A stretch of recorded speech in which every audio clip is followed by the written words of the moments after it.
Hey guys, welcome back. So today we're out at the range with a brand new pistol. Well, let's not call it a brand new pistol. A warmed over, revamped, updated pistol, the Smith Wesson M&P 9mm 2.0. This is the pistol right here in this case.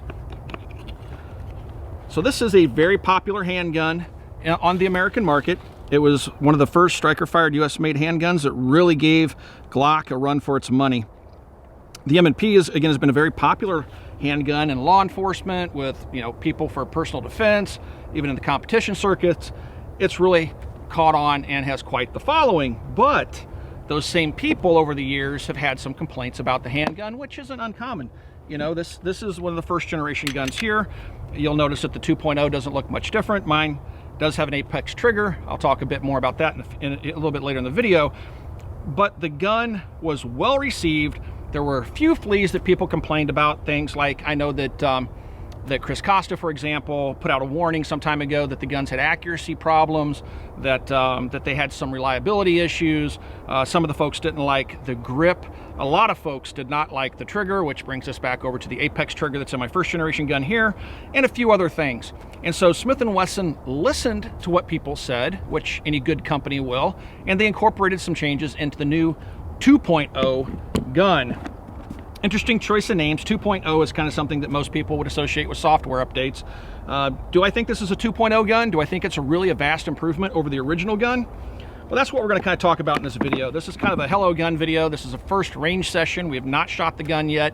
We will wipe it down, lube it up, and just do a first few shots video just to kind of get an idea of what we think about the gun, compare it to the original, and see what some of the changes are and share those changes with you guys. And then we'll do some accuracy testing and stuff down the road. So without going any further into that, let's just go ahead and load up some magazines, and we will be using some Freedom Munitions 124 grain ball ammo this afternoon, and do a little bit of shooting with the 2.0 against the 1.0 and talk about some of those features and see how the gun shoots. I'm going to start off shooting my original M&P. This one does have the apex trigger in it. One of the first things you'll notice about the 2.0 is that the grip on the original gun is a little bit more narrow. The texturing isn't very aggressive, but the gun still feels pretty good. It has about an 18-degree grip angle. It feels very natural. I think it points more naturally than a Glock. The original triggers, though, in the first generation guns, I think most people would agree were absolutely horrible. Spongy, nasty, gritty. Some of them had better releases than others, but none of them had audible or tactile resets. They changed the triggers over time in some of the later generation guns, but the 2.0 definitely has a better trigger in it. But my 1.0, I have several of them. I think 3 of these guns, and I've put apex triggers in all of them for a couple of reasons. First of all, this trigger is vastly improved over the Generation 1 trigger in terms of feel. It's just a nice pull. It's a 2-stage trigger. It'll stop just before it releases. When it releases, there's zero over travel. You'll also notice that this is more of a flat face trigger. It doesn't have that steep curvature to it that the factory trigger does, which works well for my large hands because my trigger finger naturally wants to hook itself in there pretty deeply because it's kind of a short reach here on the M&P. So if you have large hands, I've always had a hard time shooting this gun well. The apex trigger kind of helps me shoot it a little bit better. The 2.0 trigger still has that steep curvature to it, which means that length of pull is still pretty short for me. But let's go ahead and shoot this first generation gun here really quick, and then we're going to compare how it feels as best as I can verbally to you guys to the 2.0 and see what differences there really are. So let's take a look at the recoil here.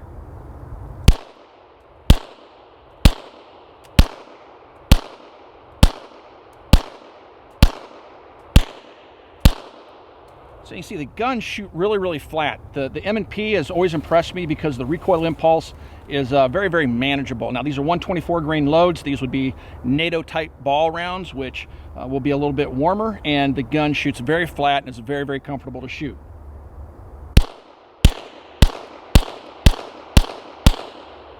And the gun locks open. Now one thing I've always liked about the M&Ps is you'll notice that my thumb stays well away from the slide stop / slide release. The original gun has an ambi slide stop slide release, which a left-handed shooter can use. It does not have an ambi magazine release, although they can be reversed. All right, so that's important to point out because when we get to the 2.0 gun, we're going to see a few changes here. All right, so let's take a look at the 2.0. Now I will say that this is a 2.0 magazine. It came with the 2.0 gun, And this is a 1.0 gun, so the magazines are exactly the same. There's no differences between the magazines from a functional standpoint. So if you have existing magazines, upgrading to the 2.0, your magazines are going to work just fine. Let's grab the other pistol. All right, so let's take the 2.0 gun for a spin here. Now, these are the first few rounds I fired out of the gun. It has not been fired by me yet, so we have looped it up, made sure that it's ready to go. Everything looks good. I'm going to go ahead and take, I think I only have 16 rounds loaded into one of these magazines and 17 in the other, but these are 17-round magazines, standard magazines. I'm going to go ahead and make the weapon ready. Now, you'll notice I am more of a pincher than over the top, but this gun can be manipulated either way. The slide serrations are the same as on the original M&P series. Very aggressive, very good texturing. They have added some texturing up here, which I'll talk about here in a little bit, to supposedly make it easier for people to do press checks or do manipulations from the front of the gun if you choose to do so. But again, we'll talk a little bit more about that here in the future. They've made some slight changes to the slide stop slide release. The magazine is still, a magazine release is still user switchable, but is not available on both sides of the gun. The texturing, though, you're going to find on this gun is a lot better. I really like the grip on the 2.0. It still has that 18-degree grip angle, but it's just a little bit thicker. The stippling is more of a fine texturing. It's kind of, I liken it to a agency stipple job. It's definitely more aggressive than the 1.0 gun, but it's not overly done. I don't think it's going to feel like sandpaper against your side. You have the replaceable back straps here, so you have a couple of different options. The gun just feels better, a little bit thicker in my large hands. So the gun definitely feels better in my hands. Now, the trigger is supposed to be vastly improved over the original trigger, and just by dry firing it, I will agree that this trigger over the 1.0's trigger is a definite improvement. Is it apex good? I guess opinions are going to vary on that, but let's see how the gun shoots here really quick.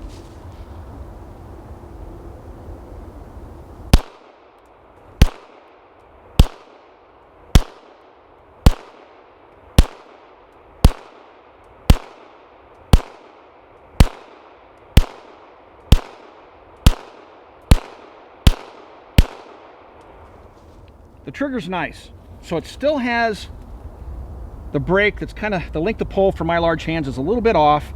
I still prefer the feel of the Apex trigger, but this trigger is definitely an improvement over the factory trigger of the first generation gun. So if you take a look at this, to make sure it's clear, if you take a look at the trigger, it'll come back. It feels a little bit plasticky, it creeps, it stops, it goes a little bit further. See it move a little bit there, brakes, a little bit of over travel. So it's not a match trigger. The Apex is definitely cleaner in my opinion at that point, but let's take a look at that reset now. So the reset comes back, and see if you can hear it. I can hear it with my TCIs on. I don't know if you can hear it over the microphone, but there's definitely an audible and a tactile reset, okay? The first generation triggers didn't have that, so bang, and reset right there. So the trigger, vastly improved. Chances are you won't have to go out and put an Apex trigger in it to get a usable trigger in the gun. Sam, who is running the camera right now, really likes this trigger, and he thinks it feels better than the Apex. I think that the Apex feels a little bit better, but we'll let him do some shooting with it and let him better explain how he feels about the gun. But overall, the gun feels really good in the hand. One other change that's kind of interesting is the back end here. On the Generation 1 gun, you have more of a beaver tail. It's a little bit exaggerated that comes out. You'll notice they've done away with that. It's a little bit more flush. From a concealed carry perspective, it might print just a little bit less, but I just think it makes the gun look a little bit cleaner functionally. I don't really see it making much of a difference overall. All right, let's break the gun down and take a look at it side by side with the Generation 1 gun and talk about some of the differences between the two.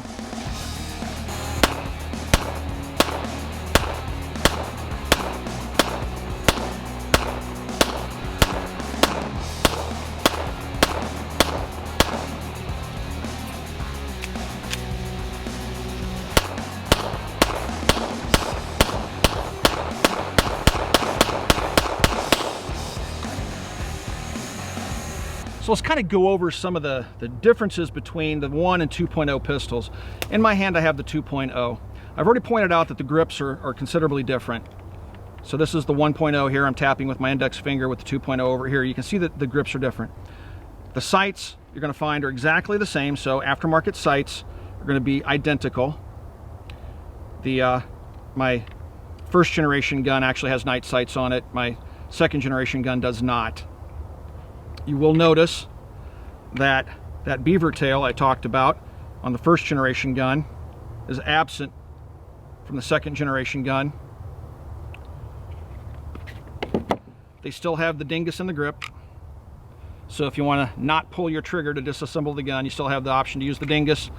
I've never used that dingus. I hope to never use the dingus. I'm one of those guys that will make sure the gun's empty and pull the trigger before I disassemble it, you know. Personal preference there. But other than that, you'll notice that the two guns look very, very similar. Now I will say there are some slight changes to the cosmetics aside from the grip. The slide stop, slide release definitely looks like this one has more of a rounded hump to the top of it. It's just a little bit different in the contour. It's not much. It's probably not even really worth pointing out. It's just something that I noticed. There's a slight contour difference there.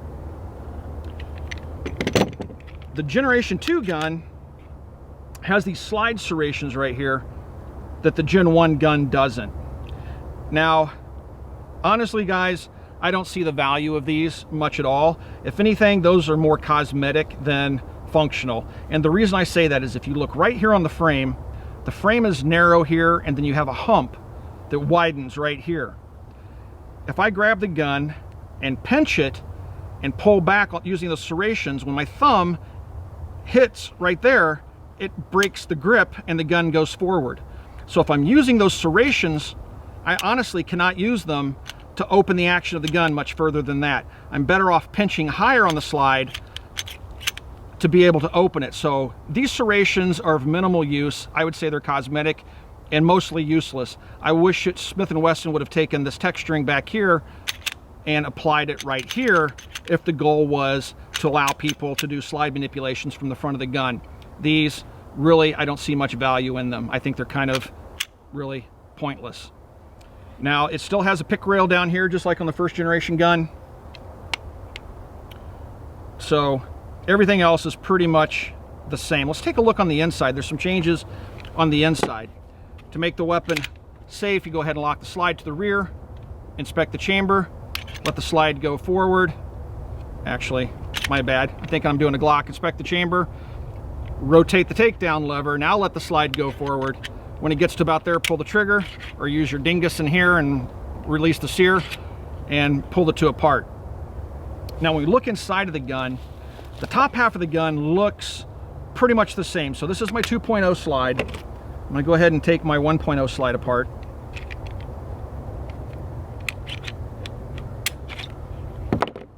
.0, 2.0. You can see they're pretty much the same thing. I'm gonna take my 1.0 slide, never done this before, and put it on my 2.0 lower and see what happens.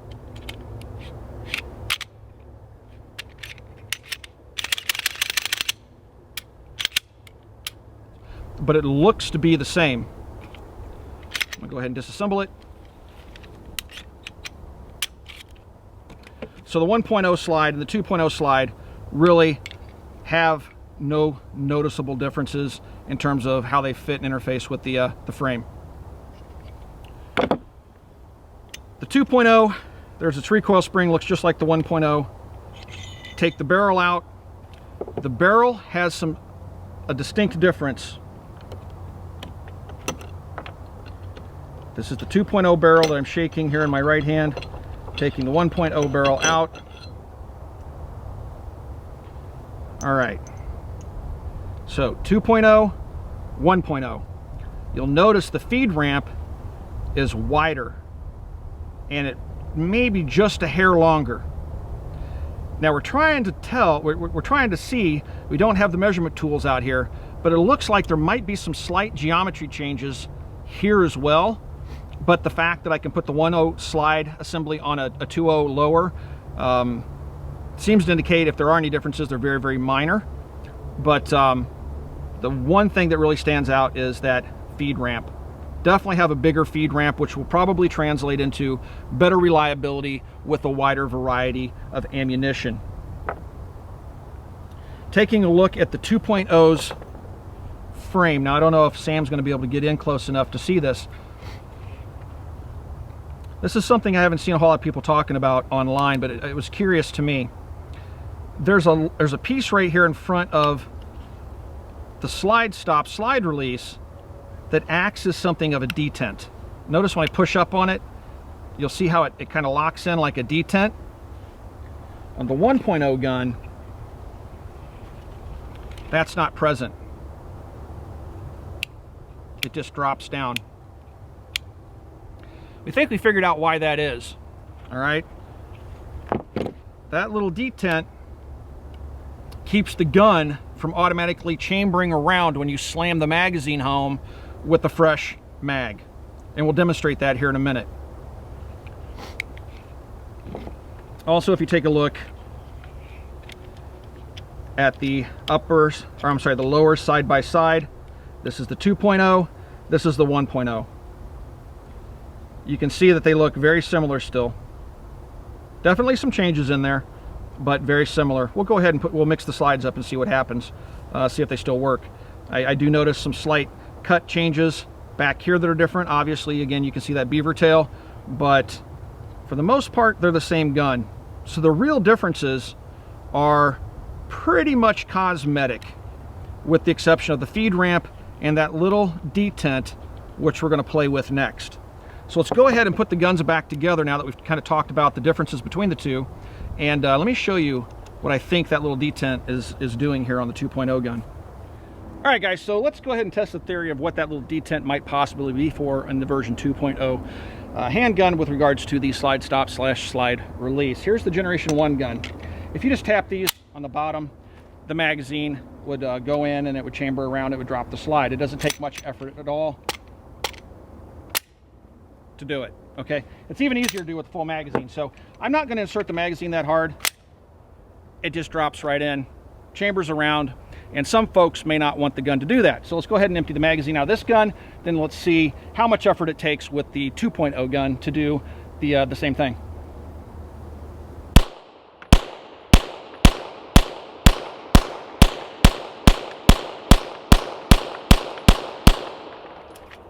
Nice shooting pistols. Okay, so with the 2.0 guns, much harder to get it to do it. All right, so I'm gonna make sure the slide's locked to the rear. I'm gonna insert the magazine with the same force, and it does not cause the slide to go home. Do it progressively harder and harder. And if I hit it hard enough, it will go home. So it's definitely harder to get it to do it. I don't think on a casual reload, you're gonna get the slide to go home as easily as you would on the Generation 1 gun. Now, is that the purpose of the detent? I don't know, but that's about the only thing I could come up with without doing extensive research online.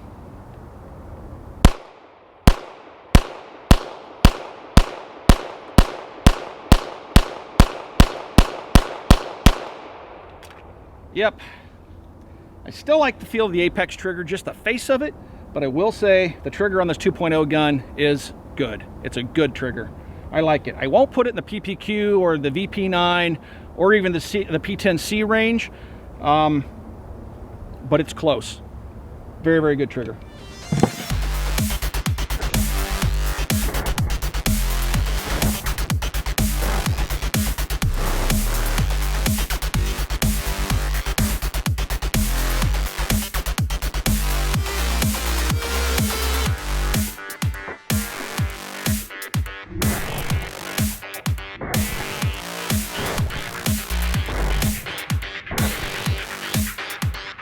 All right, guys, so Tim asked me to get in front of the camera and give you a left-handed perspective on the new M&P 2.0.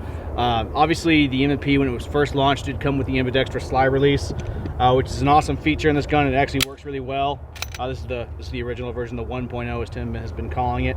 The left-handed slide release works great. A lot of lefties will come up and they'll use their thumb, as some righties will do. I really like this kind of feature. I know the new Glock 19M and 17Ms, like the Gen 5 versions that have been floating around out there, have that feature, and that's exciting. So any gun that has ambidextrous features or a switchable magazine release or anything like that, I get excited about. And the 2.0 obviously has the same kind of feature.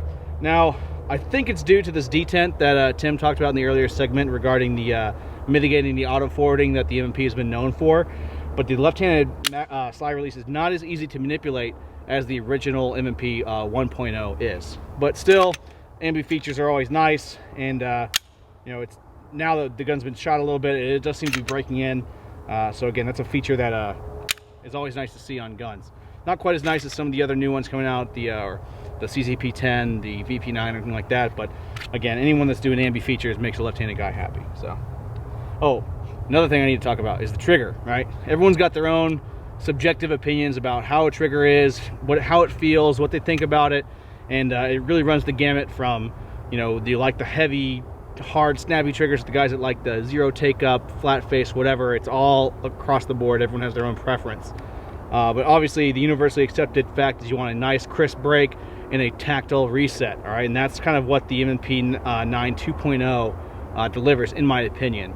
Compared to the Apex trigger kit that Tim has in the 1.0, this is personal opinion. This is just me, Sam, telling you what I think, and you can take that opinion and put it wherever you want. I don't care, because I like the 2.0 trigger stock better than the Apex. That's my personal opinion. The only thing I would change about it is the trigger bow itself.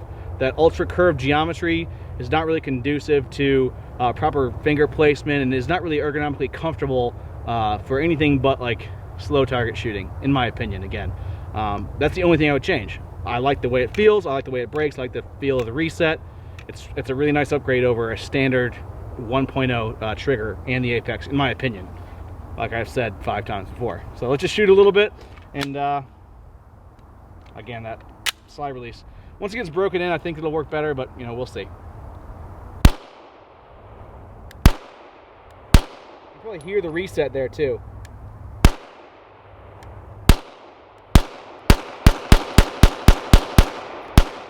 Yeah, really nice. Got another magazine.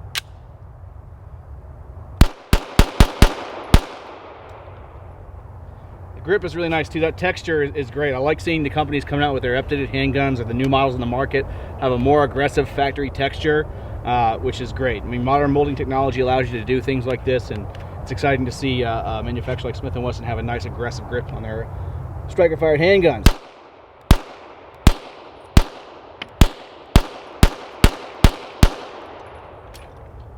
Alright, there you go, guys. That's my opinion on the M&P 2.0. Much in line with Tim's, except for with the trigger. And then, like I said, that's personal opinion. It's all subjective. The gun I'm most excited about is that P10C, man, from CZ. That thing's got a fantastic trigger right from the factory. But a nice little upgrade to the M&P, and I think we both agree it's not quite a 2.0, maybe an A1, but good to go, Smith & Wesson.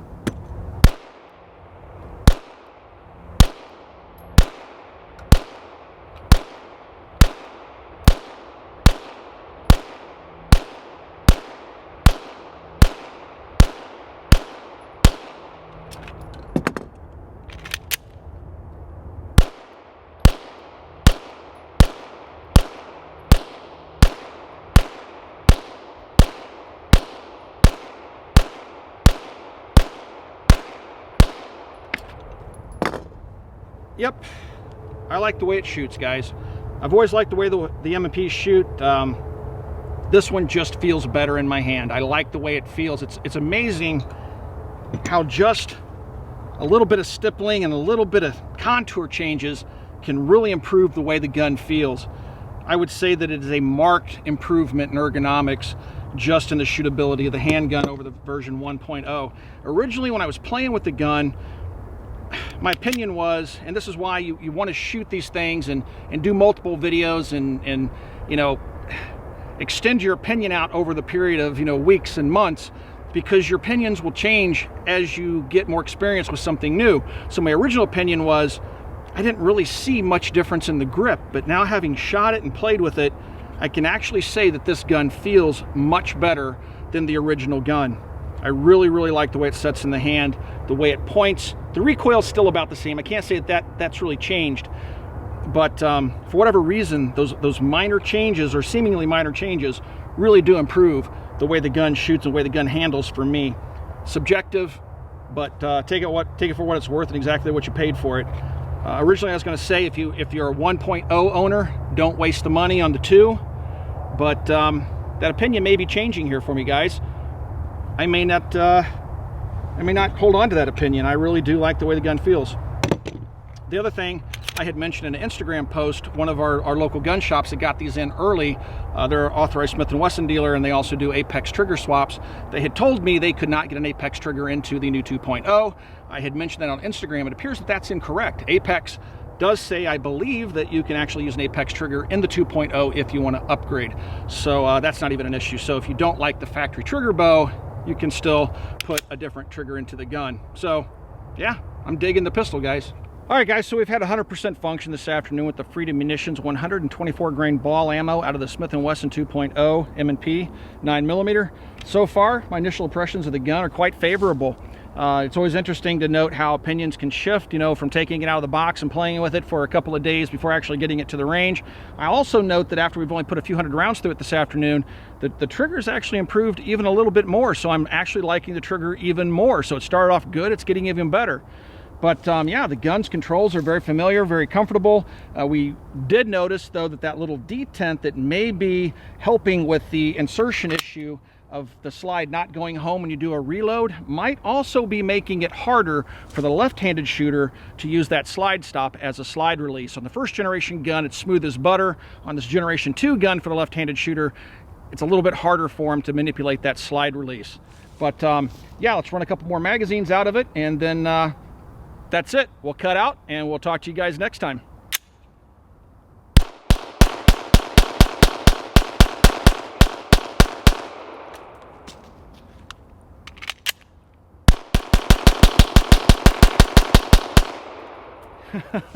It's a flat shooting little gun, guys. Very, very nice shooting pistol. It's going to have an MSRP right around $599, so the price point's going to be similar to the original 1.0 gun. If you've already got money heavily invested into a competition gun with a bunch of stuff on it, you may not want to upgrade. You may already have enough money into your gun, you're just going to hold on to it and you like the way it shoots. But if you do have a 1.0, you may want to go ahead and check out the 2.0. It may be worth the investment. I actually like this gun better than the 1.0, and Sam mentioned he was never a fan of the 1.0, enough so that he has never purchased one, but he would actually consider purchasing one of these. So Smith & Wesson seems to have done their job. A1 probably, maybe not a 2.0 upgrade, not vast differences, but overall, notable improvements, and the gun is definitely a shooter. If you guys have any questions about anything you've seen in this video, you can ask those questions down below. We do try to stick around for the first couple of days after the video goes live to answer the questions you guys may have. Also, please swing by and check out Copper Custom. If you would like to support us here at the Military Arms channel, you can do so by checking us out again at Copper Custom. Also, swing by and check out full30.com. That's full30.com. We've taken all the web's best firearms content creators, brought them under one roof. That is full30.com. Thanks for watching. Thanks for all those years of support, and we'll talk to you guys soon.